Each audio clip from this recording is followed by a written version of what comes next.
আজকে আমি যখন ওয়েস্ট বেঙ্গল থেকে বাইরে বেরিয়ে ওয়েস্ট বেঙ্গলের অবস্থান বোঝার চেষ্টা করি না, তখন আমি শুধু দেখি যে ওয়েস্ট বেঙ্গলের মানুষেরা না একে অপরকে শুধু প্রতিনিয়ত দূরে ঠেলে দিয়েছে।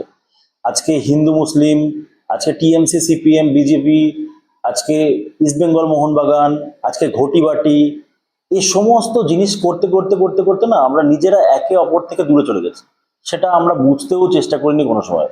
এবং এই বড় বড় ইস্যুগুলো না ছোট ছোট ইস্যু হয়ে আমাদের সংসারের মধ্যেও ঢুকে গেছে। আজকে ছেলে বাবাকে দেখতে পাচ্ছে না, আজকে বড় ভাই ছোট ভাইকে দেখতে পাচ্ছে না, আজকে একটা পরিবারে বউ আসার পরে সেই সংসারে অশান্তি। কেন হচ্ছে এই জিনিসগুলো? কেননা আমরা প্রতিনিয়ত প্রতিনিয়ত অপরের যে চিন্তা ভাবনা সেটাকে গ্রাহ্যই করতে শিখিনি।